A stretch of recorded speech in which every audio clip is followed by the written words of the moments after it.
And, Mississippi is home of the blues. And I didn't like the blues for most of my life until I became an adult. And I heard a young man from my high school, and he was singing a Jay Blackfoot song. And I was like, why is he singing this with such passion? They tell a story of sharecropping, but being able to go to the juke joint and dance after that. I think to be able to be funny, to be able to express yourself in a state that tries to silence that out of you, and understanding at the same time that Mississippi is the source of that creativity. I think I don't know if that explains it. Yeah, it does.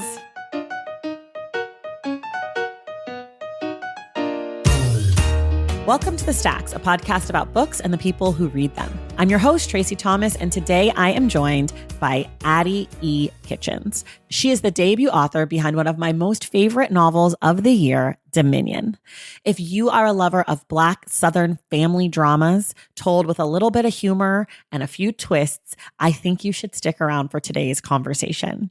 Without doing any spoiling, Addie and I talk about this book, how it came to her, how long she's been working on this project, and the ways that hypocrisy, longing, and masculinity tied together to tell this incredible story.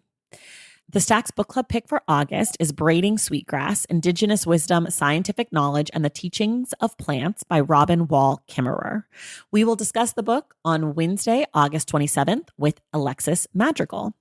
Quick reminder, everything we talk about on each episode of The Stacks can be found in the link in the show notes. If you love this podcast, if you want inside access to it, if one episode a week is just not enough for you, then you're in luck. You can join the Stacks Pack on Patreon and subscribe to my newsletter on Substack to get bonus content like episodes, access to our Discord community, participate in our mega reading challenge, and so much more. Head to patreon.com/thestacks and tracythomas.substack.com to join. Now it's time for my conversation with Addie E. Citchens.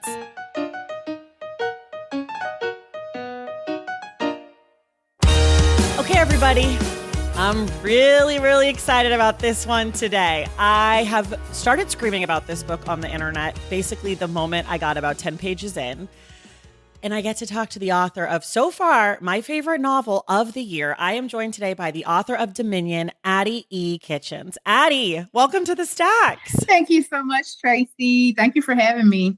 Thank you for saying yes to me. I was like, this woman is not going to want to talk to me because she wrote a great book. Like, she does not have time for me. It's your debut. Yes. Oh my gosh. I've been waiting a long time for this, like a long time. How long? Well, I'm 45 now. So I think I've been writing from the moment I started reading, or the moment, maybe even when my mom started reading to me. So I've been writing forever. Oh my gosh. Okay. Well, I want to talk more about that, but before we get there, will you just tell folks in about 30 seconds or so what Dominion is about? And I should have said this before, but I'll just say this now. No spoilers. So Dominion is a novel based in Dominion, Mississippi, and it's about a small town pastor and his wife and their golden boy son. And the story is told from the perspectives of the boy's mother and his girlfriend, Diamond. And it tells you how hard we love and what we miss when we love so hard. Gosh, so I want to just tell people listening, this is going to be a hard interview at the beginning because I don't want you guys to know anything else about the book, basically. We're going to talk about some of the themes. It's going to feel a little cagey. You're probably going to be like, why aren't they saying other things? But just trust me, this is one of those books. The less you know going in, the better, I think. Let me ask you that. Is that how you feel about the book? Because there are things that happen that are not there at the beginning that you maybe don't see coming. How important is preserving that piece for your reader? It's very important because let me tell you, I saw a review online. It tells so much and nobody looked that up, but I wanted to come as a surprise, because I feel like it's deceptively simple. Mm-hmm. And then you kind of realize, wow, this is what this is about, Yeah, totally. I mean, it's no secret. We both share a mutual friendship with Kiese Layman, who is the one who put this book on my radar. Every time I ask him what to read this year, he's like, Dominion, Dominion. I'm like, okay, fine, I'm going to read it. And I remember I text him the first day that I started the book and was like, I really like this. Like, I think it's really good. I'm having a fun time. You know, I'm loving this. It sort of reminds me of Church Ladies a little bit. Like both Addie and Disha have this ability to like see a character and just let you see them with one or two sentences. And he was like, it's sort of like that. And I was like, okay, like, am I an idiot? And then I read another 30 pages and was like, okay, I see. I see where I was wrong. But as far as like bringing twists to your audience, how are you as the writer approaching sort of like what you tell us, what you don't tell us? Because not only are you doing that with us, but this is also a book about secrets a lot. And so your characters are doing that with each other. So how are you sort of weaving those dances together? I guess it took a lot of time. I think I've been writing this novel since I've been doing my earliest observations in church. And so seeing what people were and knowing who they were outside of the boundaries of the church thing, I think that influenced me. And, I call myself a nosy writer. Okay. So I'm always eavesdropping.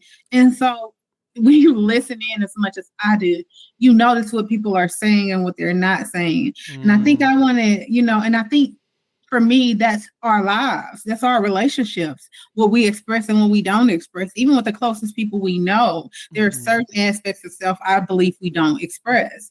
And so, I think it was trying to strike the balance of being one's real self and being one's projected self and how we dance around that in our interactions with others every day. And with people like these who have like so much to lose, it becomes even much more important for them, the things that they hide and the things that they project, and keep those things distinctly separate. When you say that you're a nosy writer, does that mean that you're a nosy person who writes, or does that mean that you're nosy about your characters? I'm a nosy person who writes. Okay, great. Well, I'm a nosy person who interviews, so that's why I interview. Do you like to gossip? I'm not necessarily. I like to hear gossip.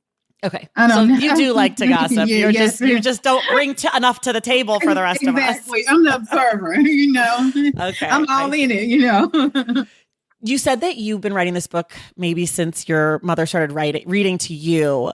Did you always know you wanted to be a writer, or were there other aspirations for you throughout your life? I've always known I wanted to be a writer. There are other things I thought I wanted to do throughout life because I started school as like a biology, physics major. Don't be impressed. I was terrible. And I remember being in biology lab and this guy tells me, Addie Citchens, that's not a doctor. Because I told myself, everybody says if you're from a small town, you do well on standardized tests, you're a lawyer, you're going to be a lawyer, a doctor, engineer. So I thought I wanted to be a doctor. And so we were in this biology lab and he was like, Addie Citchens isn't a doctor's name. That's a writer's name. And I was like, because I always known that. And so the very next year I changed my major. And, so since then I'll scribble things down. I've not always been consistent, but once I started writing this, it came when it was supposed to come because I've had drafts of this novel finished maybe years and years ago, but it wasn't right. And so I had to live life. That's something my grandmother used to say, you have to keep on living. I had to keep on living to be able to put it together in the way that it came together. And I do think this is the way it's supposed to be. I love that. I'm so curious. So when did you start actually writing Dominion? Probably like 15 years ago. Actually putting pen to paper to try to write this. And so I would write a couple of pages, throw it away. So I think I had a complete draft of this probably maybe 8 years ago. And then, but you knew it wasn't right. I knew it wasn't right. So then what do you do from there? Like you just put it down, you go do other stuff, or do you obsess over it for years? Like what's that? Basically, I wrote other things in between, And so I'm kind of like a cycle writer. So, a lot of times, like if I write a short story, sometimes it can come out in one maybe a week or maybe one setting. But if I write a short story and I'm still interested in the themes and the characters and the people, and I don't believe it's right, I'll let it sit. And I just cycle around projects. And so I had come back to this one, and that's when the FSG fellowship came up. And it just came up right at the time I was cycling this one. I see. So you'll put something down and go right on something else and go right on something else. I see. Sort of like a merry-go-round of stories. And see, I'll try to write on it as long as if I can't get an ending out of it, if I can't get a satisfactory arc out of it, I won't keep doing it. I don't want to force it to do anything. Yeah. This book sort of moves around. The vibes change. The mood changes. It's sort of hard to figure out what's going on. It is. I don't think people call it this, but in my reading, it felt sort of genre bending, if you will. How do you think about these types of things? These like sort of outside imposed ideas like genre or story or whatever? I went to an MFA program, and the professor I took most often for fiction writing, he wouldn't let you write a full draft. He would let you bring in 2 pages. And if those 2 pages didn't have this thing called yearning, he wouldn't let you workshop a story. So I spent so much time stultified by what he had done to me in that workshop that I wasn't, once I broke out of that phase, because I didn't write anything new in my fiction workshop. So from about 2005 to like 2012-ish, I didn't write basically, because I just felt like, because of this teacher sort of thing. Exactly. And so once I freed myself from that, and I just decided never to let anybody define what I did. And you can't refine what I say. I said what I said, and I said it how I said it, and there's a certain musicality because I'm from a small town in Mississippi. There's a certain musicality of where I'm from that cannot be squeezed into technically perfect fiction. Sure. So, we've been genres every day as Black folk to me. Yeah. So I think that's just reflective in what I was trying to do here. Yeah. Or not even trying to, automatic. Right, exactly.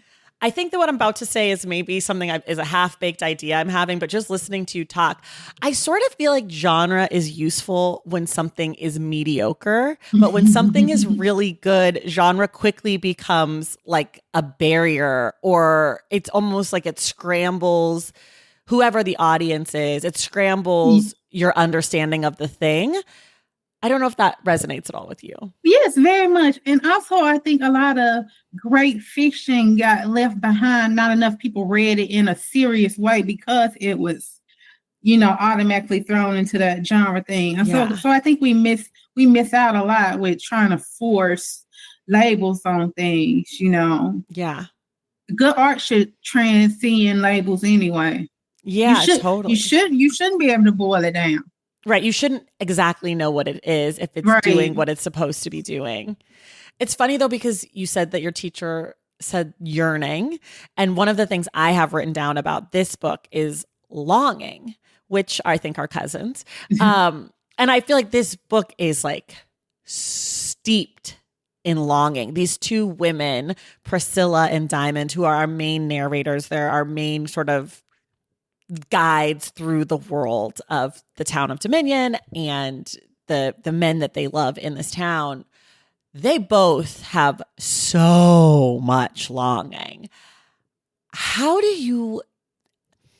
I think longing can be trite or cute or feel extremely flat often. So I'm wondering, were you thinking about that, or did that just happen?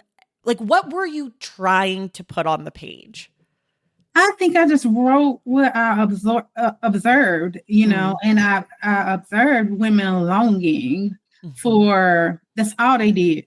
That's all they did, It's not like a swooning, pining longing. It's a thriving, Yes. big, huge, jaw-breaking thing that directed everything they did. So that's why I think, they long so much, because that's what I've seen, that's what I know. And whether it was for love, whether it was for acceptance, whether it was for just the minimum of respect or treatment, I've always seen women long. Mhm. And it's kind of like, I think, unfair in ways, but it's also tender and beautiful, I think. Yeah, I think it is too. And I think there's so much conversation in politics and news right now about men and masculinity and male loneliness and how men are so broken. And I don't think that any of that's wrong. I think I think we're getting to the root of the thing. But I feel like in this novel, you've written directly into the center of that.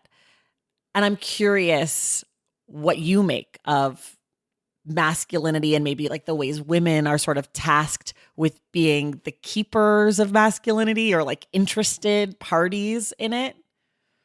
I always say this statement, I always will. In the community I came from, which is a particular kind of Black community, and it may extend to more, but I know they hand girls responsibility while handing boys power. Mm. I guess when you realize, like almost all you know, like almost all you've been taught is some subtle form of a misogyny, you know. We are like Sigmund Freud wrote a whole bunch of shit about penis envy. Nobody envies. It's an ignorant. It's not, I think we've been fooled by misogyny. We've been fooled by the patriarchy. We've been fooled by supremacy that's much as what masculinity is as it is white supremacy. So I think I wanted to see like two generations of women navigate that, and how this idea of like sometimes we get this, well, all of us had this idea first that agreeing with this male privilege thing is what offers us protection in some way. Mm-hmm. And so I think, this is like, this novel is them unlearning it. And as you'll see in the novel, you might unlearn the habits, but sometimes you go right back to it. Right. What do they say? Old habits die hard or something? Right, exactly. Yeah. Yeah. And I feel like just because you see something doesn't necessarily mean that it changes you. Right. Or that you have the tools to change. Like, I mean, I think that's something that is happening right now in this country is like, I think a lot of people can identify a problem, but not necessarily fix it. I don't know. Fix feels like such a small word when we're talking about all these big things, but, okay. Well, I mean, let's talk about Mississippi. That's where you're from. That's where the book is set. I'm from California. And I didn't know that people in Mississippi were the greatest writers in this country. I didn't know that. I've learned that since I started doing this podcast. What does it mean to be a writer, a Black writer from a state like Mississippi? It's resistance. Mississippi is home of the blues. And I didn't like the blues for most of my life until I became an adult. And I heard a young man from my high school singing. We were at some kind of game at Mississippi State, and he was singing a Jay Blackfoot song. And I was like, why is he singing this with such passion? And then I just started listening to it. I'm like, these are songs I've heard all my life. So and they're beautiful, and they're terrifying, and they're sweet, and all of those things. And they tell a story. They tell a story of like sharecropping, but being able to go to the juke joint and dance after that, like, Yeah. And I, like my grandfather, I remember him being on my grandmother's porch, and he was signing a contract, and he put an X on the contract because I didn't know my grandfather was illiterate. And like, he was born in, like, my grandfather and grandmother were like, they had a lot of kids. And so my grandfather was born in like 1910. And so he was like 65 when I was born. No, he was 70 when I was born. so that's Mississippi, but Mhm. also the ability to be able to make all of those things we've seen because and still be geniuses, in that way. And I mean, I'm not aggrandizing myself in that way, but I think, that I think to be able to be funny, to be able to be glittery, to be able to be express yourself in a state that tries to silence that out of you at times. Even with what we taught in religion, the ways our parents did it. I think being able to do all of that, but even despite being from Mississippi, and understanding at the same time that Mississippi is the source of that creativity. I don't know if that explains it, It but does. Yeah, it does. I mean, I just think like clearly Mississippi, has something to say, right? Like I feel like clearly there is just such storytelling coming from the state, and I for one am grateful for all of you like modern Black Mississippian writers who have changed, I think, the course. And I'm including you in this because I see the vision for your career now. I just feel like you all are doing something so special and so good, just like good writing. But it's also the setting of your book, Mississippi. Do you think that you'll always write into Mississippi? I'm a Californian. I have had many Californians on the show, many of whom write fiction about California, and they're like, I'll never write about anywhere else. There's nowhere else I need to write about because there's so much here. So do you feel that way about Mississippi, or do you think you want to go outside? I think mostly the South, of course. Yeah. Not necessarily just Mississippi, because I think, the stories like the novel that I have coming out next, it takes place in Memphis, because Memphis was a big part of my childhood as well. So I think, mostly the South, but not always just Mississippi. And I've been living in I've lived in Louisiana and New Orleans, for like 15 years. And so you can't not write about New Orleans, like where you're not right there. So I think, mostly from the places I've lived the longest, I think but it's all a similar thing. That's why I think I'm in New Orleans, because it's so similar to Clarksdale, especially, with the music, that kind of thing. It's just a feeling, Yeah. I feel like, this is sort of maybe hard to articulate, but I feel like we understand that like boundaries and like states and all of that is just all arbitrary stuff. And like certain things are cultural to the state or whatever, or regional, but that especially when it comes to Black folks and like the nature of the slave trade and all of that, like it's hard to sort of delineate place, right? Like my people are from Louisiana, and I'm from California, as you know, with the Great Migration. Like so many people, everyone I knew in California, basically their family was from Louisiana, and so there are these things that are like that we're connected through place, even if we're far from the place. Exactly. And like I always feel like California writers are lucky, because you do have everything there, and it can be so metropolitan and crisp, But I'm bored by California things, though. I think because I'm from here, but I feel like I don't know. I guess it's probably like the grass is always greener kind of thing, right? Oh, you definitely would not want to be anywhere in Mississippi, especially compared to, But I don't know. I do have certain ideas about Black folk in the South, Yeah. Wait, let's take a quick break and then we'll be right back. Valentine's Day is upon us, and I've got love on the brain. Love for books, duh, of course. Hello. Did you forget what podcast you're listening to? I love bringing you all great reads, exclusive author interviews, and behind the scenes book gossip. But I can only do that with your support over on Patreon and Substack. Our Stacks Patreon community, also known as the Stacks Pack, is where you can go for book club meetups, a private, very active Discord, and a year-long mega reading challenge to help you achieve all your reading goals. Plus, You also get that monthly bonus episode. Now, over on the Substack, you can subscribe to my newsletter, Unstacked, where I keep the book conversations going. I also give you a healthy dose of sports and pop culture, definitely some hot takes happening over there. And again, that bonus episode. If you don't have a few dollars to spare, don't worry. There are free options on the Substack and the Patreon to get you a little extra Stacks magic. Making this podcast is a total team effort, and by supporting my Patreon and my Substack, you allow me to support my amazing team that makes the show possible every single week. So if you or your friends are looking to meet other book lovers and support this indie podcast, come hang out with me on Patreon, Substack, or both. I would love to have you. And since we're talking about love, you can gift subscriptions to the Patreon and the Substack for that special reader in your life. For the Stacks Pack, head to patreon.com/thestacks. And for the newsletter, head to tracythomas.substack.com. And also, there are links to both in the show notes. Okay, see you in the Stacks.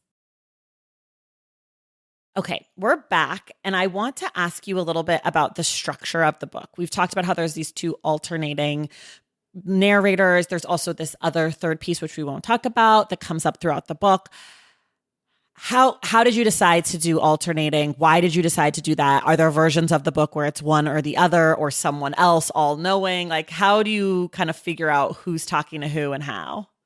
It's always been these alternating narrators. And at some point there, you got significant portions from both Saber and Wonder Boy. And that's the preacher husband and then the boyfriend son. Yes, exactly. And so I didn't think that was necessary. I think I said this before, cis hetero males are the apex predators. And so it's like asking the wolf to explain the hunt. He just gonna eat you. He just wants to eat you. So I didn't think necessarily like it was something that had to be done. So I'm glad I kept it like this. And I think the structure, I wanted to be representative of the community, like a communal voice. And so how, how it's kind of like how we all fit in together. I kind of wanted to be, just like that. Yeah, I love the mix. I also think the book is like sort of funny. It's like, it is funny. Like there were moments where I was laughing out loud, or like it's almost has like some satire elements to it, especially early on, which I really appreciated because I felt like it brought me in an unexpected way that I really like, that was sort of delightful and also something to hold on to as things changed throughout the book. How much were you thinking about humor, or are you just sort of a funny person? I've been told I'm funny. I've been told I'm a human champagne bubble. So I think, it's just like that Black folk thing, that, even in the midst of the worst circumstances, somebody's going to crack a joke and you don't want to laugh, but you kind of got to laugh. Yeah. And sometimes it's like you laugh to keep from crying or screaming. So it's that kind of thing, and, everybody, almost my whole family is kind of funny. So I don't know if I could have written it without it being funny, because the shit is not funny. The story is not funny at all. Funny. But, there are moments, and I think that's just like life, Yeah. I'm obsessed with a human champagne bubble. Who called you that? Me. Oh, you call yourself that?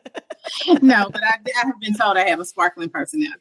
I can see it. I get it. I'm into it. I'm bought in. I want the champagne. How about naming your characters? How do you name them? It's just like sometimes I just put a name down. And so the way I write is that I kind of read everything over and over again until I won't change anything in a section. Okay. And so as I go over the novel, I'll stick some names. Priscilla's name was always Priscilla. Okay. And so her name came from my childhood preacher's wife name, but her name isn't Priscilla, but her name is similar to Priscilla. Okay. And so I use that, because I always loved her. She's a sweetheart. I think Diamond had another name before, but then once I changed it, it just stuck. It's kind of like, It's the perfect name. yeah. It's the perfect name for her. And think, and like, what you said, the satire part, I think, with Wonder Boy, of course, but there's a Mississippi tradition where there would be boy wonders, and there were normally young boys who professed that they were called to the pulpit early. I see. Or boys who would play instruments well, and so he technically is a boy wonder. So I just, how I got his name. Right, because he is all of those things and so much more. That Wonder Boy, what a cutie. What about the title and the cover? How involved were you in the cover? How soon did you know this was a title? Was this always a title? Was this something that happened later? So no, this wasn't the original title was I had been having a working title. I think it was in the Image of the Beast. Okay. And we kind of like, they asked me, my editor asked me, how married are you to this title? And I'm like, not at all, And so we kind of I think I was in Mexico, and we had like we were on a Zoom, and we were just talking it through. And I think my editor came up with it, and she was like, Dominion, what do you think about that? And I was like, whoa, because it kind of, I wanted to be like a self-fulfilling prophecy, not because I wrote this novel, because I think it bears a lot of thought, and it might change somebody's minds, so I really loved it when she suggested it. So that's how it just kind of stuck after that. And I was like, I can work with this. As for the cover, there was another design that I really, really loved, but we couldn't get some clearances. I think the author didn't want it altered. I don't know. Like, I'm a Black, I give TMI all the time. So I hope she didn't want to alter it, but I loved it so much. Because it was symbolic. And it kind of looked like fallopian tubes to me. And so, but anyway, so the graphic designer at FSG came up with the design. And so I altered, like, the snake was thinner. I helped with altering that, and then they had different colors. And I'm like, I know these colors are what I had all in mind. The green and the yellow and the red. Right. And so the green and the gold, they added the red. Okay. And so I was like, yeah, because I think it was they sent me some copies of it being black. And I was like, and I saw the swatches of the sofa in my house. It's like this green. This green right here. And I really love how the color looks. I really love how the green and the gold look together. I love the cover. Yeah, I love the cover. I think it looks so good. And I like the red too. I love the red after the E in your name. I don't know. It's just sort of like, it's like a little tiny detail that I just really like. I don't know why. I love that too. And I'm like, I would have thought maybe white, something that's like, but then I saw the red and I just fell in love with that, And a red dot. I consider it like blood, Yeah, it's just like kind of like sinister, just a little bit. I don't know. I just like it. I think this is no secret. I think FSG has some of the best covers in literature right now. Like, I think it's Rodrigo Corral. Is that his name? Who's like the head over there, I think. I don't know. Anyways, whoever's in charge over there, they're doing great stuff. And I am a firm believer in the covers matter. So I appreciate their work. What was the hardest part about writing this book? Getting the ending. So, because, like I said, I had a draft a while ago, and I think I shopped it around once, and the ending wasn't right. And so, did you know the ending wasn't right when you started shopping it around? Yes, absolutely. Okay. Absolutely. But when I just didn't know what to do, and I had to, like I said, I had to keep on living life. And so I wrote this, I self-published this little pamphlet, or this little book, and I would get up and get it, but I don't have any pants on. So that's fine. The Game Owes You, and it's a Black girl's guide to dating in this patriarchal age, right? Okay. And so I had sold a bunch of them over my social media and stuff. And I realized I had to write that little self-help book to be able to get to the ending for this novel. And so I had written around the same time I had gotten the fellowship. And so between writing that and reading my own words in that, then Jenna Johnson asked me, is this novel saying what you wanted to say?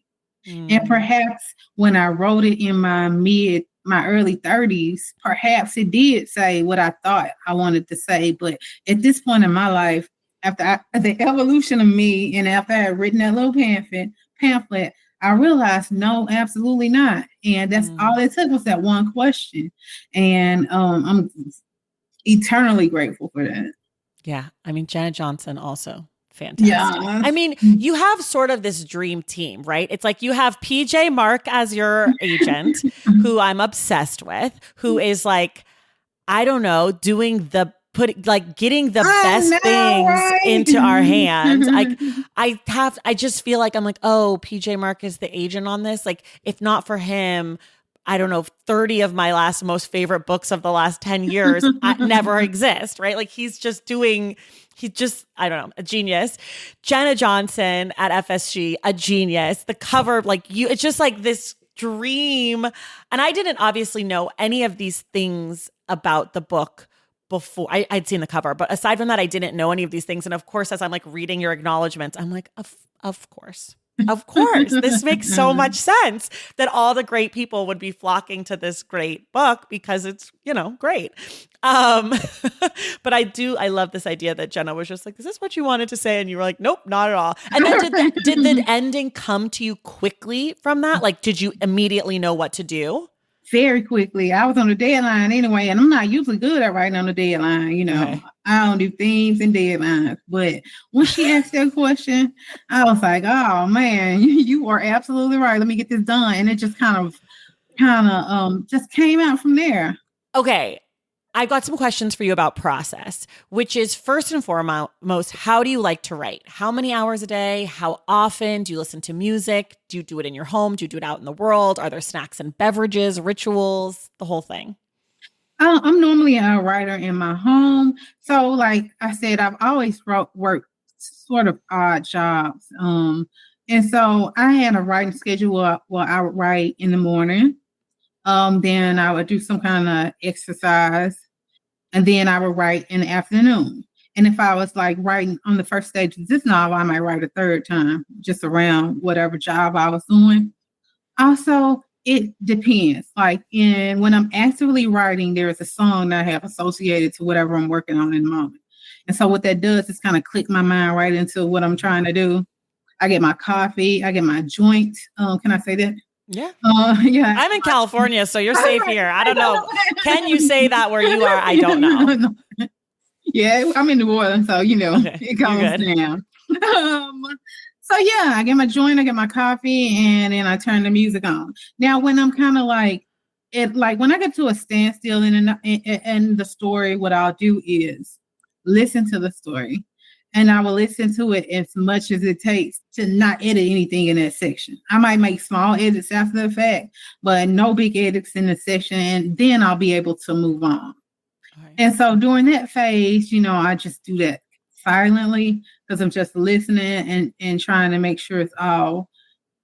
Because I'm very nitpicky. I'm like, period, semicolon. Like, I'm that kind of writer, even though, just because of a very particular cadence I like, to hear. And I feel like that cadence kind of like propels you to the end of the story quicker. I like to write so that, you read it quick and you come back, So I'm like, maybe you can get this done in one sitting just because just like the cadence, I very much work with sentence structure a lot. Mm-hmm. And so, yeah, I'm a routine writer. I write maybe like 8:00 and then I'll write again at 2. Like I said, if I'm doing something long, I'll write again at 8. If I'm doing a short story, I'll do 2 times a day. I'll do it, Yeah. What, can you tell us what the song was for this book? There are 2 different songs for this one. There was the song that's used at the beginning of the story. Each of like those church programs, there's a song called "I'm Just a Nobody," trying to tell that's a song by the Williams Brothers. And also there is a song, and it's called it's sung by the Pattersonaires, and it's the Seven Seals song. Who wrote the book of the Seven Seals? In the story he reads, that's how he starts his sermon. Oh my gosh. Okay. He starts his church. So if you go listen to the song, it's so jaunty. I love it. And I just listen to it, and then I'll get started, Okay. Listen to it a couple of times, actually, Yeah. You have to listen to the song. It's so I'm going to link to it in the show notes so people can go find it and listen to it. You've mentioned having lots of odd jobs. What are some of the oddest jobs?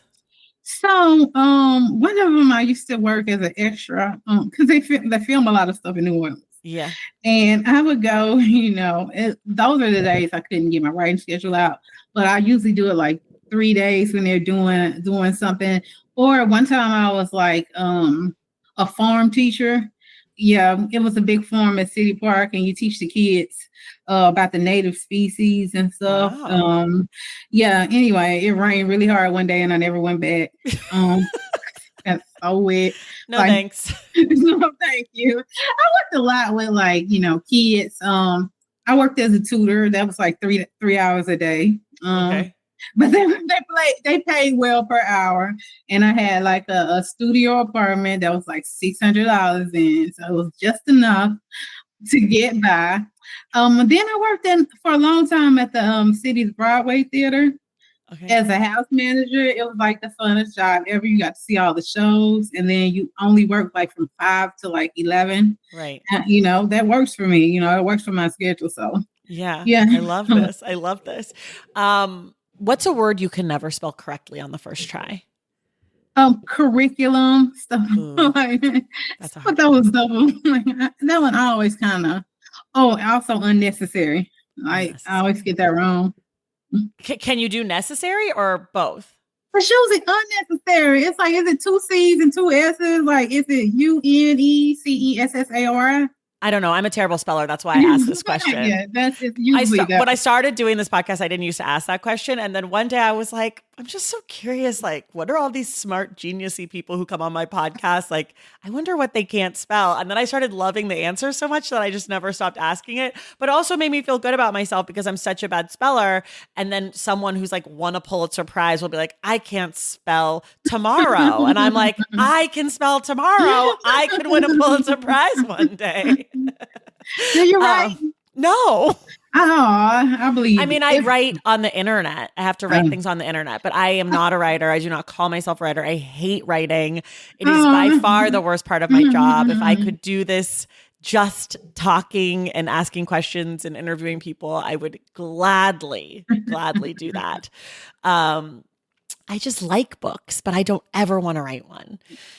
Hopefully. The book isn't out yet.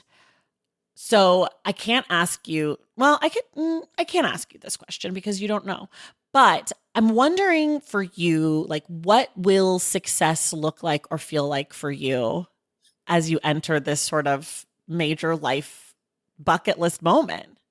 I know. First of all, okay, so however long in advance, and the presidential elections and stuff, and I'm like, I've been thinking it was like the end of the world. Maybe the world will end before, I know,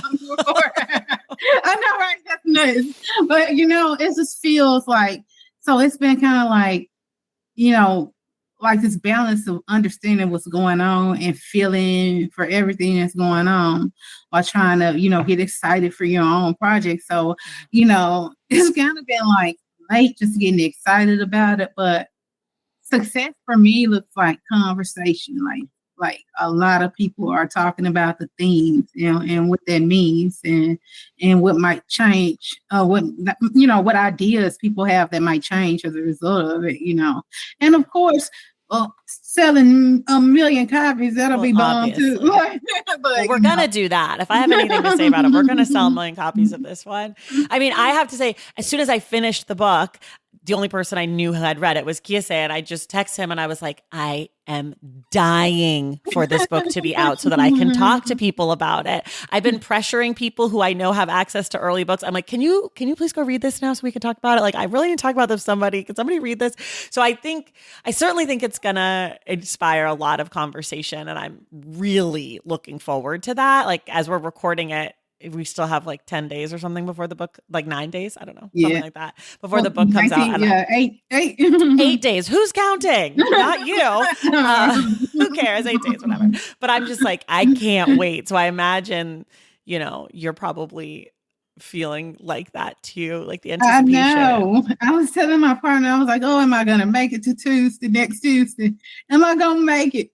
Do you have a plan of how you're going to celebrate the day? Or like, do you have any idea what that day will look like for you? I'm going to drop it like it's hot. I'm going to champagne it up.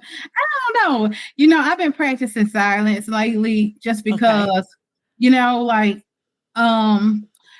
since the book has been coming out and all this advanced stuff, I've been having to talk more. Like, I most of the time have my days to myself, and so the conversations that I have with people are, very much curated, and you can call, but you're not probably gonna get no answer. So that kind of thing. So I've been like enjoying my last times where I can really be silent, and I've been practicing that, because if not, my mind will race with all the things that could be or could not be, or so I'm practicing being calm, and hopefully that'll help whatever it looks like, the detachment thing. Yeah, totally. For people who do go out and read this book, who love this book, what are some other books you might recommend that are in conversation with Dominion? Honestly, I haven't read that many books that kind of because I always think of maybe Sula, maybe I guess dusting off your old color purple. Also, I I think for setting the scene, and this heaviness is actually heavy. Mm-hmm. Kiese's memoir. Yeah. Very much, and it's just you get Mississippi. Yeah. And so in that connection, this really is this place, because, this is okay. This is only first. I'm going to say a book that I didn't like, but is in conversation only because I read these books back to back, and there's some crossover similarities. It's not a book you're ever going to think of, but your book and Demon Copperhead have a lot of similarities. I have not read them. Should I? No. But so in the book, the main character, he's never been to the ocean, and there's characters in your book where it comes up that they've never been to the ocean. And I was like, what are the chances? It's set in a rural community, or in a small town that, sort of is overlooked or not written about a lot. It's just there were all these little connections. Mm-hmm. However, Demon Copperhead is 600 pages and made me want to pull my eyes out. And this book was a delightful read that I read in about 20 minutes because I loved it so much. Not true, but I devoured it. But as I was reading your book, I was like, what are the chances that these little connections would be made between these two totally different books? So that was a sort of fun moment for me. I have a thing, it has to be really, really good for me to read 600 pages. Honestly, it has to be so good, or it has to be a necessary history. Do you know what I mean? If you're writing a history book, and it's you need 600 pages to tell me the story of this war, fine. But if you're just telling me about a kid in Appalachia, I'll kill you. The rage I have for Demon Copperhead currently is just, it's off the charts. But the Mississippi Delta and Appalachia, they normally keep each other off the bottom, or whatever is bad. or Whoever's it's exactly. Well, the deep South in general, switch places Yeah, for sure. I mean, that's why I was sort of there are these similarities between these two stories. They're told totally differently. The plots are totally different, but there is this sort of sense of place. I mean, that's the one thing that Demon Copperhead does well, which you also do, is there is a strong sense of place. You feel the place. It is a character damn near in the book. I just have one more question for you. If you could have anyone dead or alive read Dominion, who would you want it to be? Oh goodness. It would have to be Toni Morrison because of that thing of writing, writing the book you wanted to read, So, and then she was just my idol. I was like, that was like my literary grandmother. And I always say, because if my grandmother, because my grandmother also was undereducated, she left school at 3rd grade, and so, but she had a very, very she was very sharp-witted. She was very intelligent. She was very practical. She could, she was also a body genius. She was chopping wood when she was 78, 79. Wow. She could swing an axe, and nobody in my family could swing an axe and chop a log. Nobody, not right now. So I think, my grandmother, I would love her. I think she would be delighted at it, Yeah, I love that so much. Okay. Everybody listening to my voice right now, if you can hear my voice, clap once. If you can hear my voice, go out and buy Dominion for multiple reasons. 1, I think you're going to love it. 2, I would really like to talk about it. And 3, Addie said that she has to sell 1 million copies to feel successful, and we want her to feel successful, right? So let's help people check off their goals. It's community care.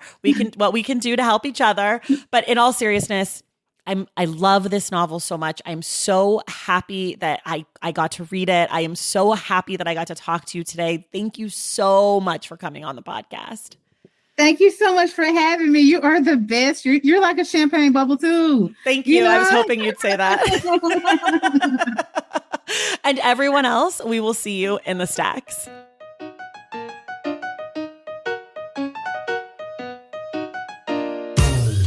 All right, y'all, that does it for us today. Thank you so much for listening. And thank you again to Addie E. Citchens for being my guest. I'd also like to say a huge thank you to Brian Giddis and Shirley Dawn for helping to make this episode possible. As a reminder, our book club pick for August is Braiding Sweetgrass by Robin Wall Kimmerer, which we will be discussing on Wednesday, August 27th with Alexis Madrigal. If you love The Stacks and you want bonus episodes and inside access, head to patreon.com/thestacks to join the Stacks Pack and check out my newsletter at tracythomas.substack.com. Make sure you're subscribed to The Stacks wherever you listen to your podcasts. And if you're listening through Apple Podcasts or Spotify, please leave us a rating and a review. For more from The Stacks, follow us on social media at The Stacks Pod on Instagram, Threads, and TikTok, and check out our website at thestackspodcast.com. Today's episode of The Stacks was edited by Christian Duenas with production assistance from Waikia Freelo. Our graphic designer is Robin McCrite, and our theme music is from Tegirigis. The Stacks is created and produced by me, Tracy Thomas.